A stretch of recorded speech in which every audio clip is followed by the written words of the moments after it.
हम बात करेंगे सचिवालय व्यवस्था के ऊपर। केंद्र और राज्य स्तर पर क्या सचिवालय व्यवस्था हमारे देश में है या प्रशासनिक कार्यपालिका की स्थिति क्या है उसकी चर्चा होगी। केंद्रीय प्रशासन, राज्य प्रशासन, इनमें जो प्रशासनिक कार्यपालिका है, दूसरे शब्दों में जिसे हम सचिवालय व्यवस्था भी कह सकते हैं, तो जो प्रशासनिक कार्यपालिका या सचिवालय व्यवस्था है, क्या स्थिति है उसकी थोड़ा सा हम उसकी चर्चा करेंगे आज। थोड़ा नहीं, डिटेल चर्चा होगी, जितनी ज़रूरत है हमें उसकी चर्चा करेंगे।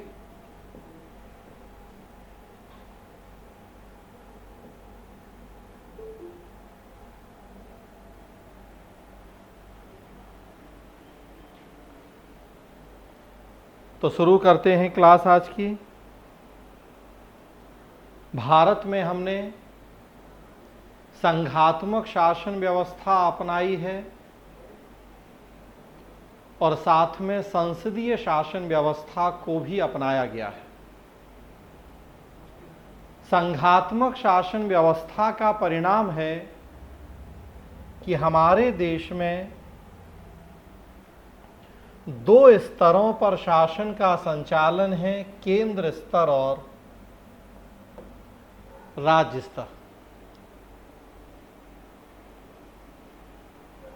दो स्तरों पर शासन और दोनों के बीच में शक्तियों का विभाजन, ये संघात्मक शासन व्यवस्था की एक महत्वपूर्ण और मूलभूत विशेषता होती है। और चूंकि हमने संघात्मक शासन व्यवस्था को अपनाया है, तो इसलिए हमारे देश में भी इन दो स्तरों पर शासन का संचालन देखने को मिलता है।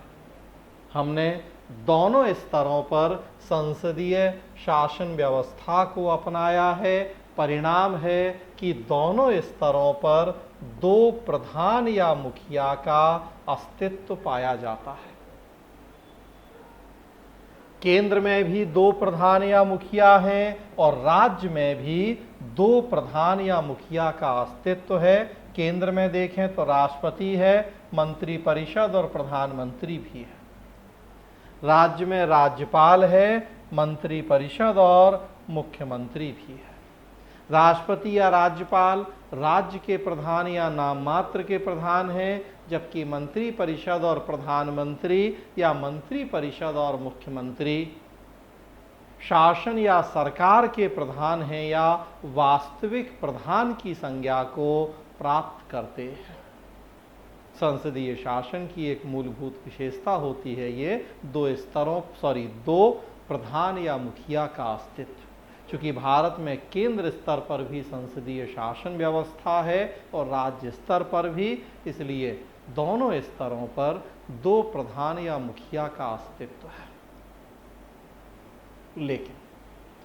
लेकिन आप देखेंगे ये जितनी भी संस्थाएं हैं, राष्ट्रपति हो, मंत्री परिषद और प्रधानमंत्री हो, राज्यपाल हो, मुख्यमंत्री और मंत्री परिषद हो, ये सब राजनीतिक संस्थाएं हैं। वैसे देखेंगे तो राष्ट्रपति या प्रधानमंत्री देश के सर्वोच्च कार्यपालक मुखिया हैं, वो प्रशासनिक कार्यपालिका के भी हेड होते हैं। हाँ, लेकिन यहाँ कहने का सेंस ये है कि ये जितनी संस्थाएं यहाँ देख रहे हैं, ये कोई योग्यता के आधार पे किसी कठिन प्रतियोगिता परीक्षा में प्री मेंस इंटरव्यू पास करके ट्रेनिंग के माध्यम से पद प्राप्त नहीं करते।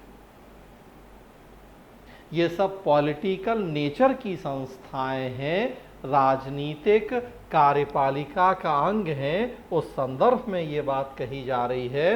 तो परिणाम है कि ये सभी संस्थाएं या बहुमत के आधार पर निर्वाचित हैं और नहीं तो राजनीतिक आधार पर नियुक्त है।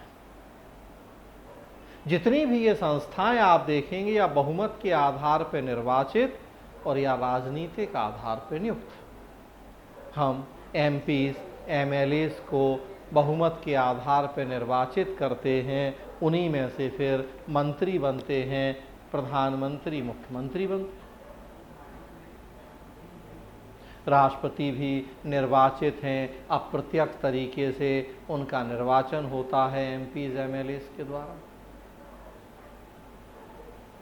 राज्यपाल एक ऐसी संस्था है जिसका निर्वाचन नहीं होता, अपॉइंटमेंट होता है, लेकिन राज्यपाल की नियुक्ति भी आप देखेंगे तो राजनीतिक आधार पर होती है, ना कि मैंने कहा प्री मेंस इंटरव्यू, कोई मिनिमम एजुकेशनल क्वालिफिकेशन या ट्रेनिंग या इस तरह की चीज़ें नहीं है उसमें। राज्यपाल की नियुक्ति है, लेकिन नियुक्ति का आधार योग्यता नहीं है, बल्कि नियुक्ति का आधार आपसी राजनीतिक संबंध और पहुंच है। तो ये जितनी संस्थाएं आप देखिए शासन के सर्वोच्च शिखर पे विराजमान हैं। राष्ट्रपति हो, प्रधानमंत्री हो, देश के शासन के सर्वोच्च शिखर पर विराजमान है। राज्यपाल हो, मुख्यमंत्री हो, राज्य के शासन के सर्वोच्च शिखर पर विराजमान है, लेकिन सब राजनीतिक हैं। यह निर्वाचित हैं या राजनीतिक आधार पर नियुक्त हैं। परिणाम है कि इनमें से कोई भी खुद इतना सक्षम नहीं होता है कि अपने कार्यों या शक्तियों का बेहतर ढंग से प्रयोग कर सके।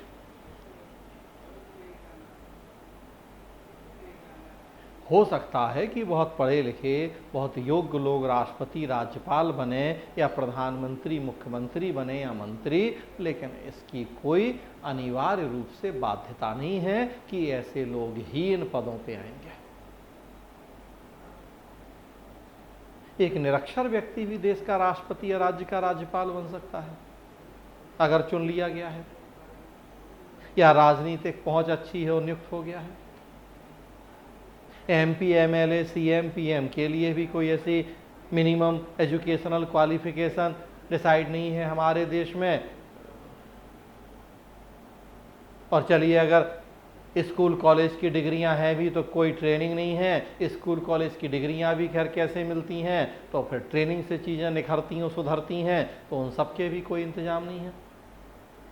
फाइनली कहने का मतलब यही है कि ये जितनी संस्थाएं हैं, वास्तव में आप देखेंगे इनमें से कोई भी इतना सक्षम नहीं है कि अपने दम पर अपने कार्यों, शक्तियों का बेहतर ढंग से प्रयोग या संचालन करे, अपनी जिम्मेदारियों का कार्यकुशलता पूर्वक निर्वहन करे। इनमें से कोई इतना सक्षम नहीं है। ये अस्थायी हैं, ये अपरिपक्व हैं, ये अप्रशिक्षित हैं, अयोग्य हैं, ये तो नहीं कहूँगा मैं, लेकिन हाँ कितने योग्य हैं उसमें संदेह तो है। बहुत योग्य लोग भी आ सकते हैं, लेकिन हमने कहा इसकी कोई बाध्यता नहीं है। तो ये इतने सक्षम नहीं है कि अपने उन कार्यों, शक्तियों का खुद बेहतर ढंग से प्रयोग करें। परिणाम स्वरूप इन्हें इनके कार्यों में मदद तथा परामर्श के लिए,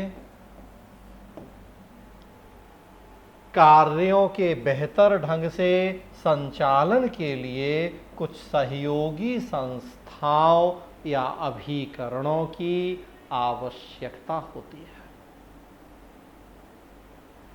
इन्हें कुछ ऐसे सहयोगी चाहिए है जो इनके कामों में मदद कर सकें, परामर्श दे सकें।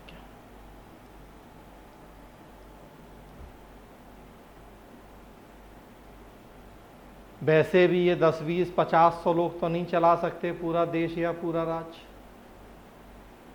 एक राष्ट्रपति हो गया, एक प्रधानमंत्री हो गया, 80 मंत्री हो गए, तो अब ये 80, 82 लोग तो नहीं चला लेंगे पूरा देश या उसी तरह से राज्य में। तो सहयोगी तो चाहिए। इन्हें सहयोगी इसलिए भी चाहिए कि ये खुद उतने सक्षम नहीं है। संसदीय लोकतंत्र है जिसमें दोहरी सदस्यता का सिद्धांत है। मंत्री वही बनता है जो सांसद हो या राज्य में विधायक हो। अब वो बस चुन लिया गया है, एमपी, एमएलए बन गया है, मंत्री बनेगा। तो जब तक इन्हें प्रशासनिक सहयोग नहीं मिलेगा, कुछ इनके लिए योग्य, अनुभवी, प्रशिक्षित प्रशासनिक अधिकारी नहीं होंगे जो इन्हें पर्दे के पीछे सपोर्ट करें, तब तक ये अपने कामों को, जिम्मेदारियों को बेहतर ढंग से पूरा नहीं कर पाएंगे। जो ये सहयोगी संस्थाएं बनाई जाती हैं उनको हम नाम देते हैं स्टाफ एजेंसीज या स्टाफ अभिकरण का। ये सहयोगी संस्थाएं स्टाफ अभिकरण कहलाती हैं। स्टाफ अभिकरण ऐसे अभिकरण होते हैं जो मूल उद्देश्यों की प्राप्ति में लाइन एजेंसीज या सूत्र अभिकरणों की मदद करते हैं। मंत्रिमंडल सूत्र अभिकरण कहलाता है और उसके उद्देश्यों में मदद के लिए जो ये सहयोगी संस्थाएं बनाई जाती हैं, इन्हें हम स्टाफ अभिकरण की संज्ञा देते हैं। ये जो सहयोगी संस्थाएं या स्टाफ अभिकरण हैं, दो तरह के हैं। एक मंत्रिमंडल समितियां और दूसरा सचिवालय व्यवस्था। ये स्टाफ अभिकरण दो तरह के हैं, मंत्रिमंडल समितियां और सचिवालय व्यवस्था। जो मंत्रिमंडल समितियां या कैबिनेट कमेटीज हैं, ये राजनीतिक कार्यपालिका का ही हिस्सा होती है। मंत्रिमंडल समितियों के सदस्य खुद मंत्री ही होते हैं। ये मंत्रिमंडल को उसके कामों में मदद करती हैं, सहायता करती हैं। हम इन्हें भी स्टाफ अभिकरण कहते हैं। हालांकि ये राजनीतिक कार्यपालिका का ही अंग है। ये केंद्र और राज्य स्तर पर आप देखेंगे तो इनका एक समान स्वरूप तथा भूमिका होती है। मंत्रिमंडल समितियों की एक समान स्वरूप तथा भूमिका होती है। इनमें, इनके नेचर में, इनके रोल, इनकी काम, इनकी भूमिका में आप देखेंगे कोई अंतर नहीं है। केंद्र या राज्य में या अलग अलग राज्यों में वो सेम नेचर, सेम भूमिका है। तो हम ओवरऑल ही बात करते हैं मंत्रिमंडल समिति के कॉन्सेप्ट की। अब वो कहीं के लिए भी वो सेम है चूंकि सबके लिए। और दूसरा देखेंगे आप सचिवालय व्यवस्था। सचिवालय व्यवस्था प्रशासनिक कार्यपालिका का हिस्सा है। सचिवालय व्यवस्था प्रशासनिक कार्यपालिका का अंग है। इसमें योग्यता के आधार पर नियुक्त प्रशासक होते हैं, उनके प्रशिक्षण की व्यवस्थाएं भी की जाती हैं।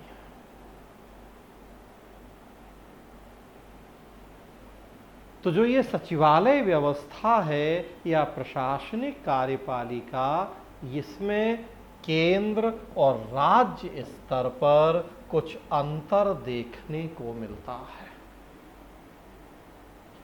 सचिवालय व्यवस्था में अंतर होता है केंद्र और राज्य स्तर पर। केंद्र में 3 तरह के सचिवालय हमें देखने को मिलते हैं। एक केंद्रीय सचिवालय, सेंट्रल सेक्रेटरीट, जो हेडलेस संस्था होती है, इसका कोई ओवरऑल हेड नहीं होता है। कैसे, वो आगे समझेंगे हम एक एक करके डिटेल। दूसरा है मंत्रिमंडल सचिवालय, कैबिनेट सेक्रेटरीट, जिसका मुखिया कैबिनेट सेक्रेटरी या मंत्रिमंडल सचिव होता है।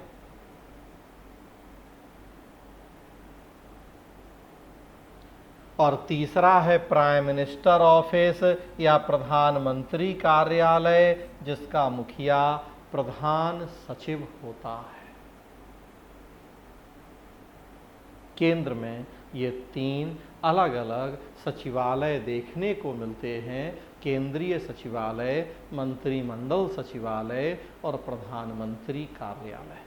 केंद्रीय सचिवालय शीर्षहीन निकाय है, मंत्रिमंडल सचिवालय का मुखिया मंत्रिमंडल सचिव है और प्रधानमंत्री कार्यालय के मुखिया को प्रधान सचिव की संज्ञा दी जाती है।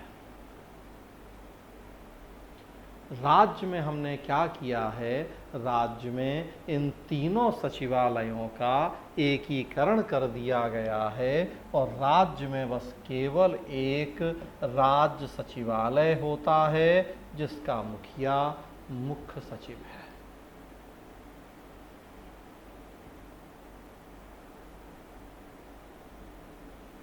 तीनों का एकीकरण है राज्य में।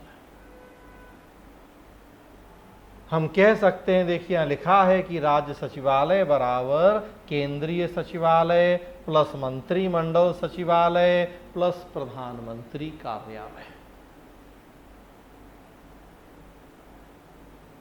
और या दूसरे शब्दों में कहें तो मुख्य सचिव बराबर मंत्रिमंडल सचिव प्लस प्रधान सचिव।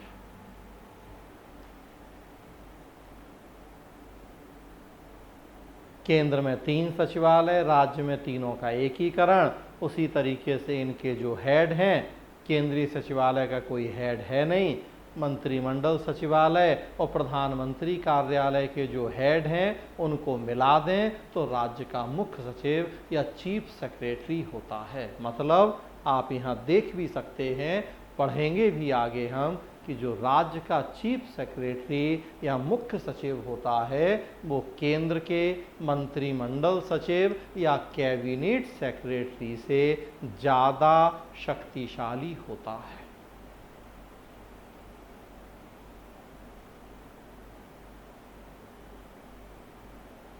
क्यों किया है हमने ऐसा? कि केंद्र में 3 अलग अलग सचिवालय हैं किंतु राज्य में 3 अलग अलग ना बना के तीनों का एकीकरण कर दिया गया है। ऐसा क्यों? 2 महत्वपूर्ण कारण हैं इसके पीछे।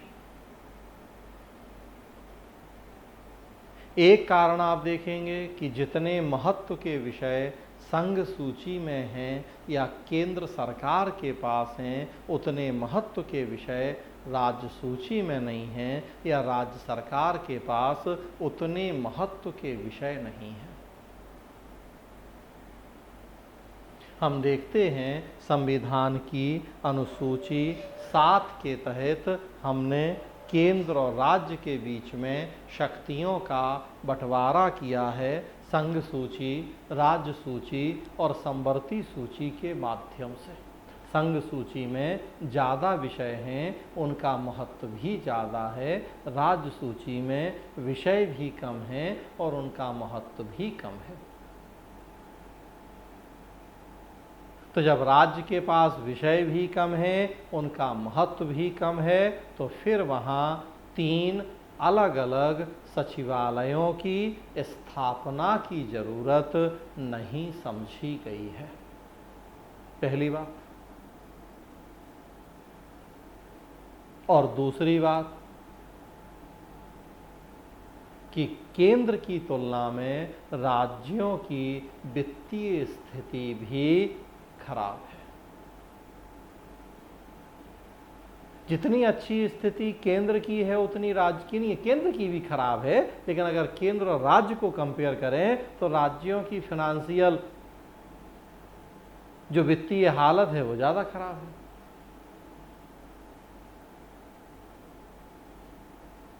राज्य सरकारें इतनी सक्षम नहीं हैं कि नई नई संस्थाएं बनाएं, नए नए अधिकारियों कर्मचारियों को भर्ती करके उनके वेतन भत्ते सुविधाएं, उनके बाकी खर्चे वहन कर पाएं।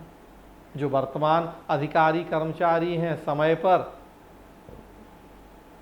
उन्हीं को कई राज्य सरकारें सैलरी नहीं दे पा रही हैं। नई संस्थाएं बनाएंगी, स्वाभाविक सी बात है, उनमें नए अधिकारी कर्मचारी नियुक्त होंगे, तो उनको कहाँ से सरकारें वेतन भत्ते पेंशन सुविधाएं देंगी?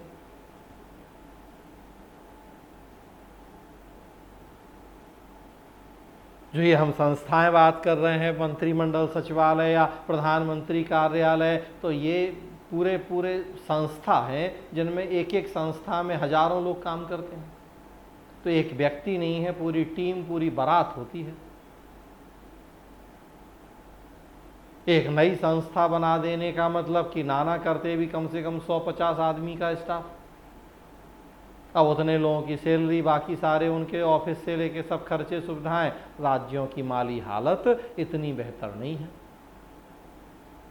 तो इन दो प्रमुख कारणों की वजह से हमने राज्यों में इतना कार्य विभाजन और पृथक्करण नहीं किया कि केंद्र के समकक्ष 3 अलग अलग संस्थाएं बना दी जाएं। राज्य में तीनों का एकीकरण करते हुए एक राज्य सचिवालय बना दिया गया है जिसका मुखिया मुख्य सचिव होता है।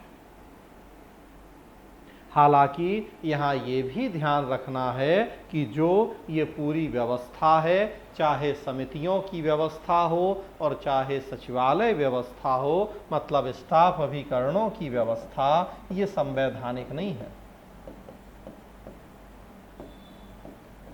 इन व्यवस्थाओं का आप देखेंगे संविधान में कहीं जिक्र नहीं है। ये तो बस सरकार के द्वारा अपनी मर्जी से अपने सहयोग के लिए बनी संस्थाएं।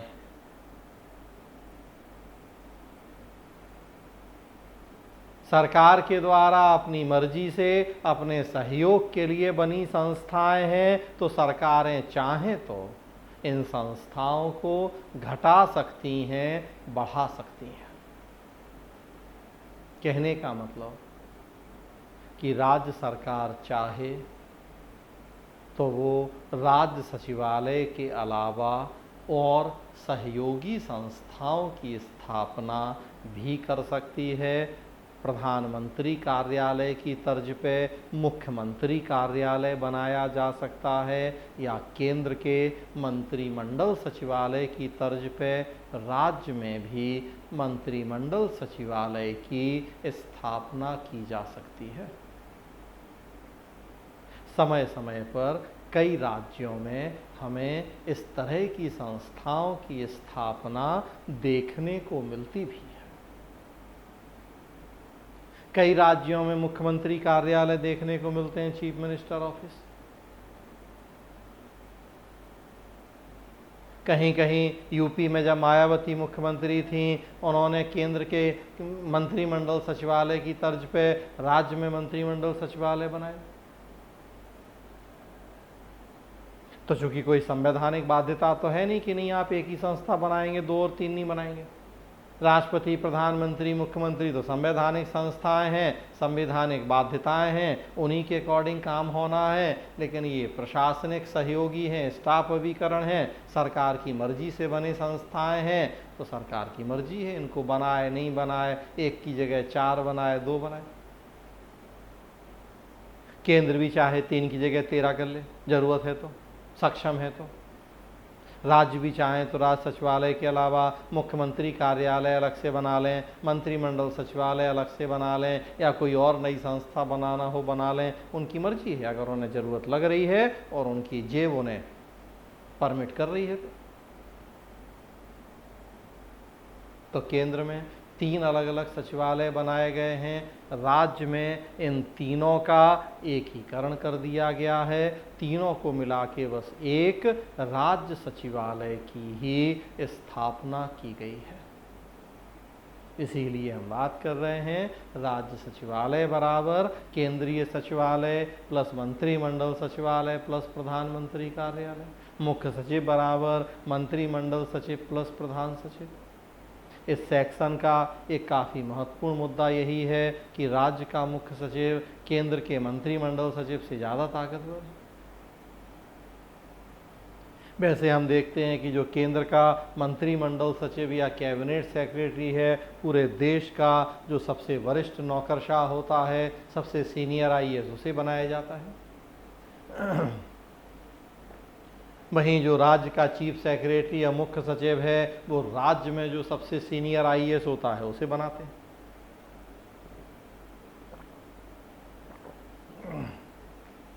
तो कैबिनेट सेक्रेटरी पूरे देश का सबसे सीनियर आईएएस।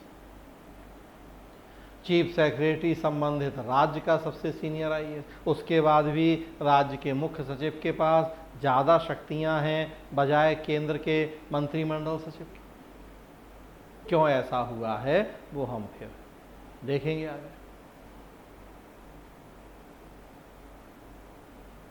एक बात और देख रहे हैं यहां आप सतवीर, एक बात और देख रहे हैं आप यहां कि केंद्रीय सचिवालय को दो पार्ट में डिवाइड किया गया है, एक सचिवालय और दूसरा क्षेत्रीय संस्थान।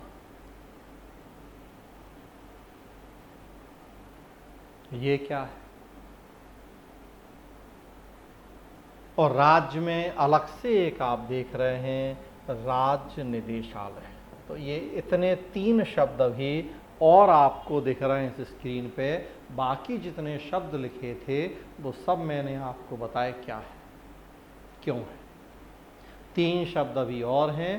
केंद्रीय सचिवालय को 2 पार्ट में तोड़ा है, सचिवालय और क्षेत्रीय संस्थान, सेक्रेटरिएट और फील्ड एजेंसीज, और राज्य में एक राज्य निदेशालय, स्टेट डायरेक्टोरेट की स्थापना है। ये संस्थाएं क्या हैं, इसको समझने के लिए थोड़ा सा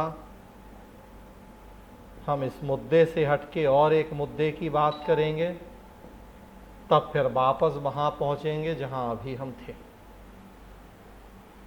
कि केंद्रीय सचिवालय में सचिवालय और क्षेत्रीय संस्थान क्या है, राज्य में राज्य निदेशालय क्या है। वो 3 शब्द समझने के लिए थोड़ा सा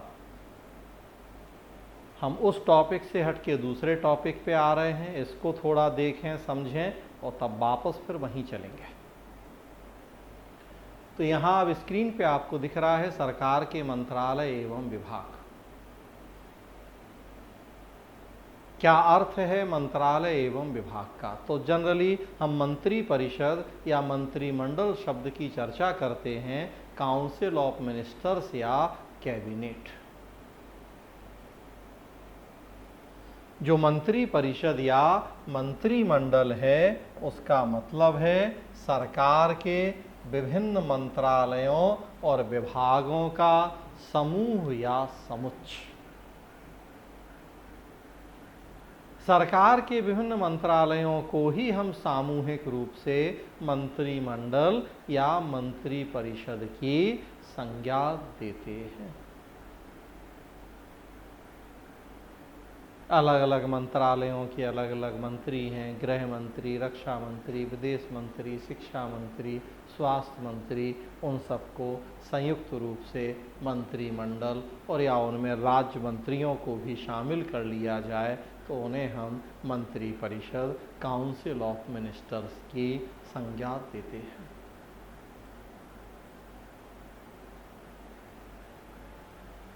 और शाब्दिक दृष्टि से विभाग का अर्थ देखिए आप, तो विभाग का अर्थ होता है किसी बड़े संगठन अथवा इकाई का भाग जिस पर प्रशासनिक क्रियाओं के संपादन का दायित्व होता है।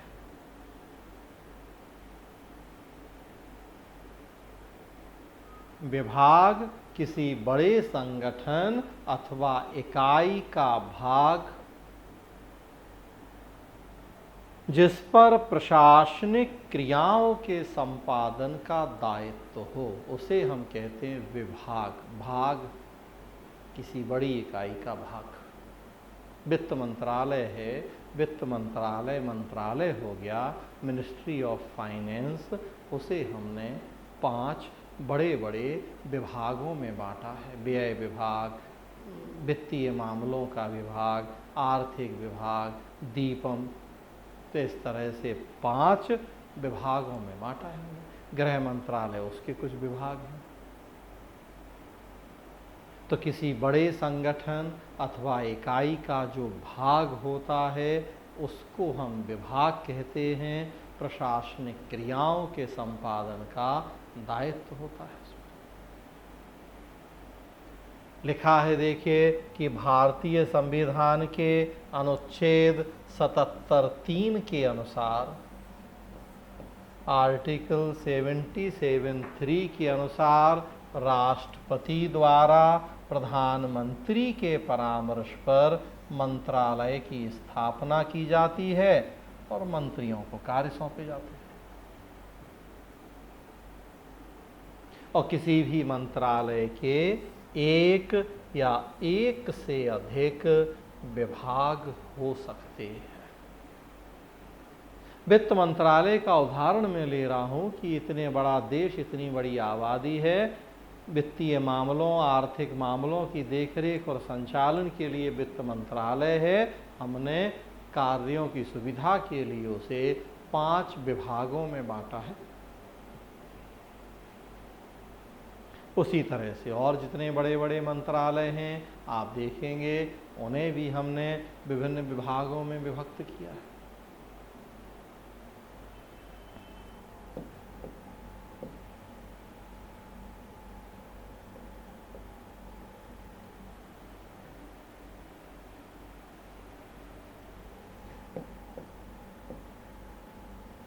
अब यहां देखिए आप,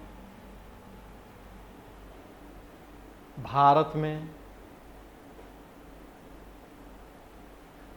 में जब मंत्रालयों और विभागों की स्थापना की गई है तो भारत में हमने उसके लिए एक 3 मंजिला इमारत बनाई है।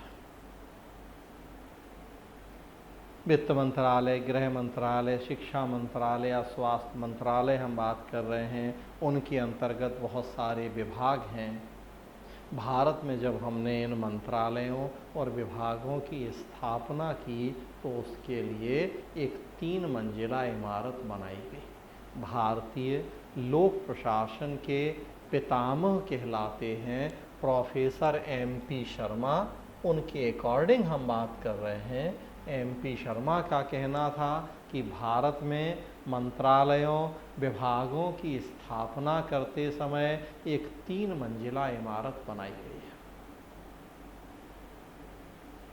हमारे देश में या राज्य में आप देखेंगे जितने भी मंत्रालय और विभाग हैं, हर जगह ये 3 मंजिला इमारत देखने को मिलती है। क्या 3 मंजिला इमारत? तो सबसे ऊपर आप देखेंगे मंत्रालय स्तर या राजनीतिक स्तर है। जो ये सबसे ऊपर दिख रहा है मंत्रालय स्तर या राजनीतिक स्तर।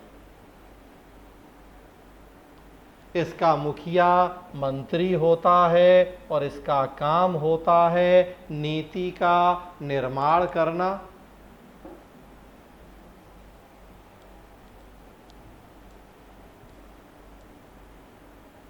दूसरा फिर उसके नीचे वाला जो स्तर है उसे नाम दिया गया है सचिवालय स्तर का।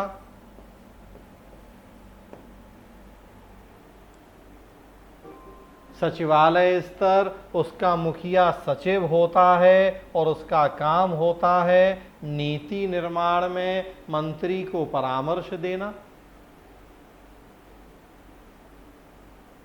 और सबसे नीचे आप देखेंगे सबसे जो निचला स्तर है उसे निदेशालय स्तर कहते हैं। मुखिया निदेशक या आयुक्त होता है और उसका काम होता है जनता के बीच में उन नीतियों का क्रियान्वयन करना। हमारे देश में केंद्र या राज्य में किसी भी मंत्रालय या विभाग की स्थापना करते समय हमने ये 3 मंजिला इमारत बना दी। मंत्रालय स्तर, सचिवालय स्तर और निदेशालय स्तर। मंत्रालय स्तर का मुखिया मंत्री, काम नीति का निर्माण। सचिवालय स्तर का मुखिया सचिव, काम नीति निर्माण में परामर्श। निदेशालय स्तर का मुखिया निदेशक या आयुक्त, काम नीति का क्रियान्वयन सुनिश्चित करना। जैसे आप देखेंगे गृह मंत्री मंत्रालय स्तर है, गृह सचिव सचिवालय स्तर है और पुलिस महानिदेशक या DGP निदेशालय स्तर की संज्ञा को प्राप्त करता है। गृह मंत्री का काम है नीति का निर्माण। गृह सचिव नीति निर्माण में मंत्री को मदद करता है, परामर्श देता है। और जो डीजीपी है, डायरेक्टर जनरल ऑफ पुलिस, जनता के बीच में उन नीतियों को लागू करने के लिए जिम्मेदार है। वित्त मंत्रालय में आप देखेंगे तो वित्त मंत्री मंत्रालय, वित्त सचिव सचिवालय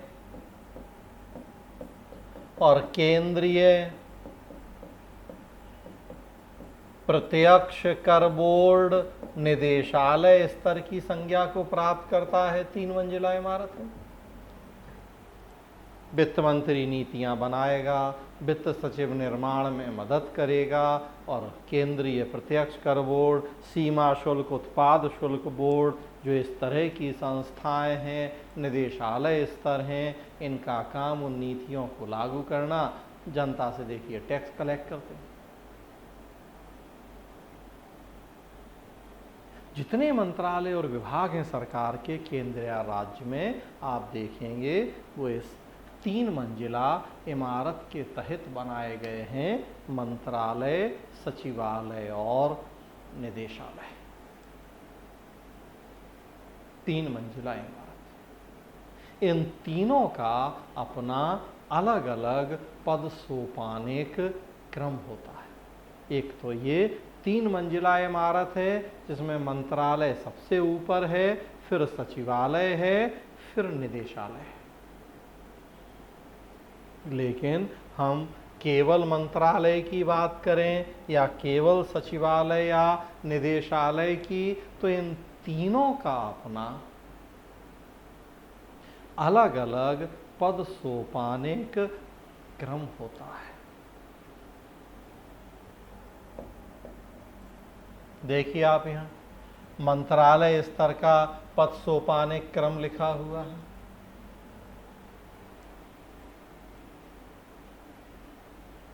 मंत्रालय में आप देखिए तो कैबिनेट मंत्री, जो किसी मंत्रालय या विभाग का मुखिया होता है, सबसे ऊपर होता है कैबिनेट मंत्री। उसे उसके कामों में मदद, सहयोग और परामर्श के लिए राज्य मंत्री, उसके नीचे उप मंत्री और सबसे नीचे संसदीय सचिव। ये मंत्रालय का पद सोपान होता है। कैबिनेट मंत्री, राज्य मंत्री, उप मंत्री, संसदीय सचिव। कई बार आप देखेंगे कैबिनेट मंत्री और राज्य मंत्री, इन दोनों को मिला के राज्य मंत्री स्वतंत्र प्रभार के पद का सृजन कर दिया जाता है। कोई मंत्रालय विभाग छोटा होता है, उसका महत्व कम होता है, हमें वहाँ कैबिनेट और राज्य दो अलग अलग मंत्री नहीं बनाने हैं, दोनों को मिला के राज्य मंत्री स्वतंत्र प्रभार के पद का सृजन कर दिया जाता है। होता अपने विभाग का मुखिया है, इंडिपेंडेंट चार्ज होता है उसके पास, लेकिन उसका दर्जा कैबिनेट मंत्री से थोड़ा कम होता है। हम देखते हैं कि जो संसदीय सचिव हैं केंद्र में नहीं होते हैं, केवल राज्यों में पाए जाते हैं। केंद्र में फर्स्ट ARC प्रथम प्रशासनिक सुधार आयोग की सिफारिशों के बाद संसदीय सचिव के पद को समाप्त कर दिया गया। तो ये मंत्रालय का पद सोपान होता है। उसी तरह से आप देखेंगे तो सचिवालय स्तर का पद सोपान होता है अलग। सबसे ऊपर सचिव, फिर विशेष या अतिरिक्त सचिव, फिर संयुक्त सचिव, फिर उप सचिव, फिर अवर सचिव, फिर अनुभाग अधिकारी, फिर अनुभाग अधिकारी का सहायक, फिर ग्रुप C कर्मचारी, ग्रुप D कर्मचारी। 9 स्तर या ग्रेड होते हैं सचिवालय में, सचिव से लेके ग्रुप D कर्मचारी तक। इसमें सचिव से लेके जो अवर सचिव तक है उसे हम कहते हैं अधिकारी वर्ग, और अनुभाग अधिकारी से ग्रुप डी कर्मचारी, इन्हें कहते हैं कर्मचारी वर्ग। केंद्र या राज्य कहीं भी देखेंगे जनरली आपको ये 9 स्तर या ग्रेड मिलेंगे, लेकिन बार बार मैं बता रहा हूँ कि ये कोई संवैधानिक व्यवस्था और बाध्यता नहीं है सचिवालय की, तो कोई ऐसा जरूरी भी नहीं है कि ऐसा ही होगा। ये सरकार की मर्जी है, पीएम सीएम कौन है उसकी मर्जी है, वो इनमें फेरबदल कर सकता है, नाम बदल सकते हैं, स्तर कम ज़्यादा हो सकते हैं। बस जो पिछले 70 साल के अनुभव विश्लेषण के आधार पे एक सामान्य निष्कर्ष है, उस आधार पे हम बात कर रहे हैं आपसे कि जनरली ऐसा देखने को मिला है हमें कि सचिवालय में सचिव से लेकर ग्रुप डी कर्मचारी तक ये 9 स्तर या ग्रेड होते हैं। सचिव, विशेष या अतिरिक्त सचिव, संयुक्त सचिव, उप सचिव, अवर सचिव, अनुभाग अधिकारी का सहायक, ग्रुप सी और ग्रुप डी कर्मचारी। तो देखिए आप, मंत्रालय का अपना अलग पद सोपानिक क्रम है, सचिवालय का अपना अलग पद सोपानिक क्रम है, और उसी तरीके से निदेशालय का भी अपना अलग पद सोपानिक क्रम होता है। बस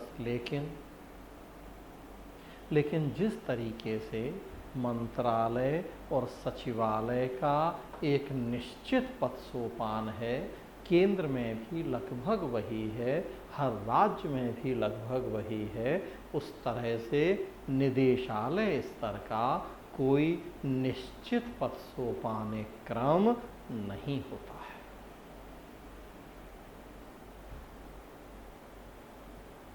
निदेशालय का अगर पद सोपानिक क्रम देखने आप जाएंगे तो ये अलग अलग राज्य में अलग अलग हो सकता है, एक ही राज्य के अलग अलग विभागों में भी अलग अलग हो सकता है।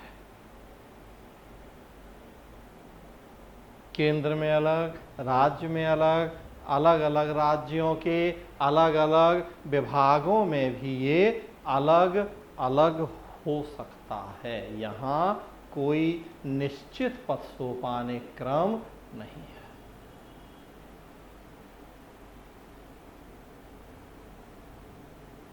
तो मतलब हमें फिर यहाँ कोई संदर्भ लेना होता है, कोई उदाहरण लेना होता है, तभी हम निदेशालय स्तर के पद सोपानिक क्रम की चर्चा कर सकते हैं। मंत्रालय, सचिवालय में हमने कोई संदर्भ नहीं लिया, इन जनरल आपको बता दिया कि उनकी हायरार्की क्या है, लेकिन निदेशालय में हम एक संदर्भ लेंगे और तब उसके पद सोपानिक क्रम की चर्चा करेंगे। तो यहाँ संदर्भ लिया है हमने गृह मंत्रालय का, उसका क्या पद सोपानिक क्रम है। तो आप देखिए, निदेशालय स्तर, गृह मंत्रालय, तो गृह मंत्री जो कि राजनीतिक अध्यक्ष हो गया, वो मंत्रालय का मुखिया हो।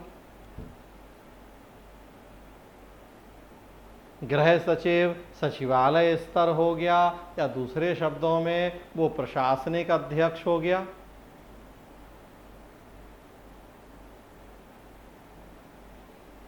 तो एक मंत्रालय हो गया, दूसरा सचिवालय हो गया, और तब उसके बाद फिर आप देखेंगे 3 मंजिला इमारत में हम बात कर रहे हैं कि पुलिस महानिदेशक या डायरेक्टर जनरल ऑफ पुलिस, ये निदेशालय हो गया।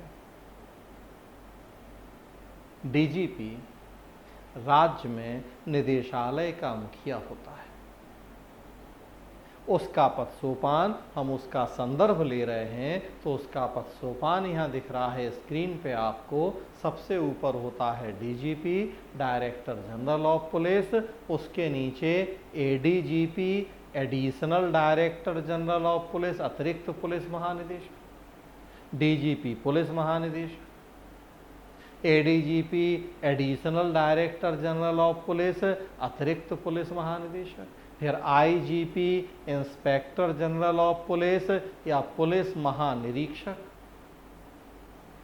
उसके नीचे DIGP deputy inspector general of police या पुलिस उप महानिरीक्षक, उसके नीचे SSP senior superintendent of police या वरिष्ठ पुलिस अधीक्षक। एसएसपी हर राज्य में नहीं होते हैं, ये अलग अलग राज्य में यहाँ प्लस माइनस हो सकता है। तो मैंने अभी आपको बताया शुरू में कि निदेशालय का पदसोपान अलग अलग राज्य में अलग अलग हो सकता है। इवन एक ही राज्य के अलग अलग विभागों में भी अलग अलग हो सकता है। जो ये पुलिस का पदसोपान है, अब शिक्षा या स्वास्थ्य में भी हम सोचें कि यही हायरार्की चल जाए तो संभव नहीं है। पुलिस के काम अलग हैं, शिक्षा के अलग हैं, स्वास्थ्य के अलग हैं। ज़मीनी सच्चाइयों, ज़रूरतों को ध्यान में रखते हुए उनकी हायरार्की तय की जाती है। सबका अपना अलग पदसोपान होता है। तो SSP senior superintendent of police, उसके बाद देखेंगे एसपी सुपरिटेंडेंट ऑफ पुलिस या पुलिस अधीक्षक, फिर ASP additional superintendent of police या अतिरिक्त पुलिस अधीक्षक, DYSP deputy superintendent of police या उप पुलिस अधीक्षक, मंडल निरीक्षक या सर्किल इंस्पेक्टर, सब इंस्पेक्टर या सहायक निरीक्षक,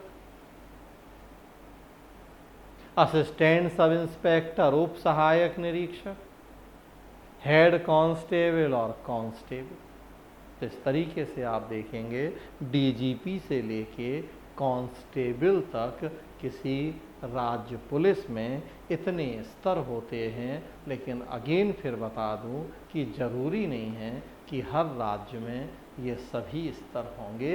राज्य सूची का विषय है पुलिस, राज्य सरकार की मर्जी है कि कितने स्तर इनमें से रखने हैं। नाम भी बदल सकते हैं, इनके स्तर भी कम ज़्यादा हो सकते हैं। एक जो सामान्य पदसोपानिक व्यवस्था होती है राज्यों में पुलिस की, हम उसकी बात कर रहे हैं।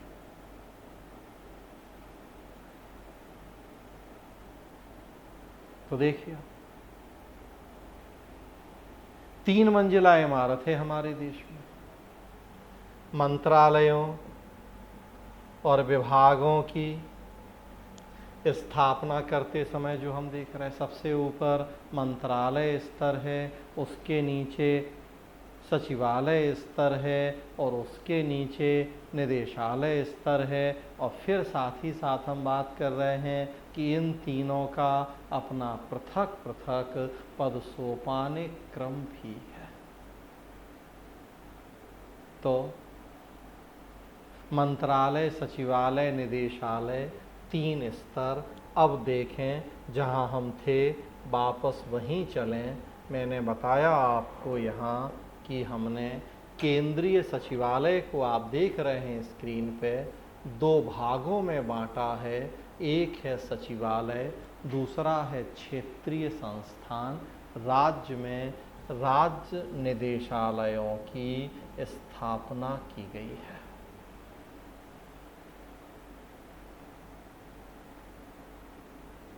तो वापस हम वहीं आ गए जहां थे, सचिवालय व्यवस्था।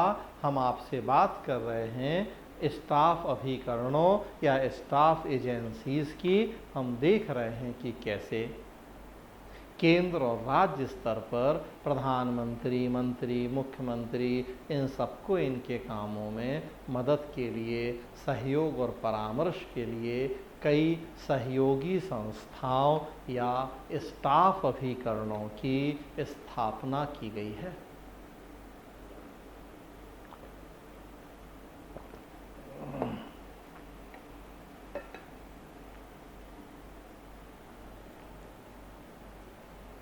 उन सहयोगी संस्थाओं या स्टाफ अभिकरणों में हम देख रहे हैं 2 तरह की संस्थाएं हैं, एक मंत्रिमंडल समितियां, दूसरी सचिवालय व्यवस्था। मंत्रिमंडल समितियां राजनीतिक कार्यपालिका का अंग हैं, सचिवालय व्यवस्था प्रशासनिक कार्यपालिका। मंत्रिमंडल समितियां एक जैसी हैं केंद्र राज्य में, लेकिन सचिवालय व्यवस्था में अंतर है। क्या अंतर है हम उसको समझ रहे हैं। तो हम देख रहे हैं कि केंद्र में हमने 3 अलग अलग सचिवालय बनाए हैं, केंद्रीय सचिवालय, मंत्रिमंडल सचिवालय और प्रधानमंत्री कार्यालय, जबकि राज्य में इन तीनों का एकीकरण करते हुए अकेला एक राज्य सचिवालय ही स्थापित किया गया है। और उसी बात को अब हम आगे बढ़ा रहे हैं कि केंद्र में जो केंद्रीय सचिवालय है उसे हमने पुनः 2 भागों में बांटा है, एक सचिवालय और दूसरा क्षेत्रीय संस्थान। जबकि राज्यों में राज्य सचिवालय के अलावा अलग से राज्य निदेशालयों की स्थापना की गई है।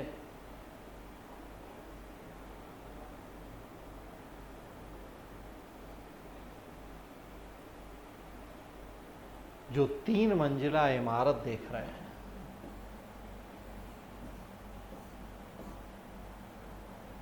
मंत्रालय, सचिवालय, निदेशालय,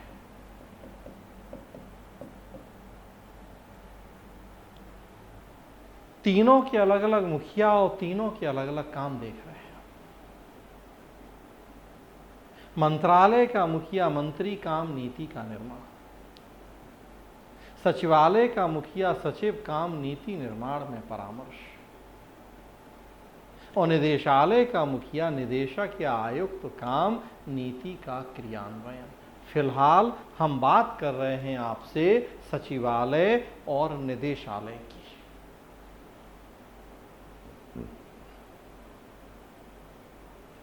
और उसी में हम देख रहे हैं कि केंद्र में 3 अलग अलग सचिवालय हैं और राज्य में एक। निदेशालय कहाँ है? केंद्र में कहीं निदेशालय तो मैं बता ही नहीं रहा हूं आपको। केंद्र में कहीं में उस शब्द की चर्चा नहीं कर रहा हूं। राज्य में तो मैंने लिखा है कि अलग से राज्य में राज्य निदेशालय है। केंद्र में कहाँ है? तो क्या केंद्र सरकार की नीतियां कानून लागू नहीं होंगे? कौन लागू करेगा? केंद्र राज्य संबंध में हम देखते हैं कि जो संघ सूची के विषय हैं उन विषयों पे निर्माण का काम भी केंद्र को करना है और उनका क्रियान्वयन भी केंद्र को करना है। तो केंद्र में भी तो निदेशालय होगा। लिखा तो कहीं दिख नहीं रहा है। तो वही हम बता रहे हैं आपको कि केंद्रीय सचिवालय को हमने 2 पार्ट में डिवाइड किया है, सचिवालय और क्षेत्रीय संस्थान। जो सचिवालय है इसका काम है नीति निर्माण में परामर्श देना, मतलब ये सचिवालय है, नाम ही वही है। काम है इसका नीति निर्माण में मंत्री को परामर्श देना। और जो क्षेत्रीय संस्थान का काम है वो है नीति का क्रियान्वयन करना। क्षेत्रीय संस्थान का काम नीति का क्रियान्वयन करना। कहने का मतलब कि केंद्र में जो नीति क्रियान्वयन करने वाली संस्था है उसको हमने निदेशालय का नाम नहीं दिया है, बल्कि उसका नाम क्षेत्रीय संस्थान है, फील्ड एजेंसी है। वो निदेशालय ही, नाम उसका क्षेत्रीय संस्थान या फील्ड एजेंसी है। और उसे हमने केंद्र में केंद्रीय सचिवालय का ही अंग बनाया है। वो सचिवालय से अलग नहीं है, बल्कि केंद्रीय सचिवालय का ही अंग है सचिवालय भी और क्षेत्रीय संस्थान भी। सचिवालय सचिवालय स्तर हो गया 3 मंजिला इमारत में जो निर्माण करेगा या निर्माण में परामर्श देगा, और क्षेत्रीय संस्थान निदेशालय स्तर हो गया जो नीतियों के क्रियान्वयन को सुनिश्चित करेगा। और वहीं राज्यों में हमने राज्य सचिवालय से अलग हटके स्थापना कर दी है राज्य निदेशालय की। राज्य सचिवालय तो है ही, जो सचिवालय वाला काम करेगा, नीति निर्माण में परामर्श देने का। उसके अलावा राज्य निदेशालय की स्थापना की गई है जो कि क्रियान्वयन का काम करेगा। केंद्र में सचिवालय का ही अंग है निदेशालय, नाम क्षेत्रीय संस्थान है। राज्य में राज्य सचिवालय से अलग हमने स्थापना की है राज्य निदेशालय की। तो देखिए आप, 3 मंजिला इमारत में मंत्रालय, मंत्री हो गए, मंत्री परिषद, मंत्रिमंडल, विभिन्न मंत्रालयों का समूह या समुच्चय। फिर सचिवालय हो गया जो मंत्रियों को उनके कामों में मदद करे, और फिर निदेशालय हो गया जो नीतियों को क्रियान्वित करने का काम करे। हम यहाँ आपसे बात कर रहे हैं सचिवालय और निदेशालय की, क्योंकि अभी हमारे अध्ययन का मुद्दा है स्टाफ अभिकरण या मंत्री परिषद की सहयोगी संस्थाएं। तो हमें अब जो ये संस्थाएं दिख रही हैं, एक एक करके इनकी बात करनी है। मंत्रिमंडल समितियां, कैबिनेट कमेटीज, जो कि राजनीतिक कार्यपालिका का ही अंग हैं, और फिर सचिवालय व्यवस्था जो कि प्रशासनिक कार्यपालिका का अंग है। उसमें सचिवालय व्यवस्था में केंद्र में 3 अलग अलग सचिवालय, राज्य में एक ही राज्य सचिवालय। मंत्रिमंडल सचिव, मुख्य सचिव, इनकी भूमिका, इनके कार्य, इनसे जुड़े जो भी इशूज, जो भी मुद्दे हैं, एक एक करके हम बात करेंगे इस स्टाफ अभिकरण या सहयोगी व्यवस्था की। हम देख रहे हैं कि समितियां, जो मंत्रिमंडल समितियां हैं, उनका नेचर, उनकी भूमिका एक जैसी है केंद्र और राज्य में, लेकिन जो सचिवालय व्यवस्था है केंद्र और राज्य में अलग अलग है। केंद्र में 3, राज्य में 1। ऐसा क्यों हुआ है, उसके प्रमुख कारण क्या, वो भी मैंने आपको बताया है। आज यहीं रोकेंगे क्लास। अगली क्लास, जो कि आप जानते हैं, मंडे को करेंगे, और तब उसमें एक एक करके इन सभी संस्थाओं, मंडे ट्यूसडे जो भी 1 क्लास, 2 क्लास, 3 क्लास, एक एक करके इन सभी संस्थाओं की चर्चा होगी कि मंत्रिमंडल समितियां, केंद्रीय सचिवालय, मंत्रिमंडल सचिवालय या ये जितनी संस्थाएं हैं, इनका क्या स्वरूप है, क्या काम है, क्या भूमिकाएं हैं। तो आज की क्लास यहीं तक, यहीं रोक रहे हैं। किसी को कुछ पूछना है तो पूछ सकते हैं। कोई कुछ पूछना चाहता है तो पूछ सकता है।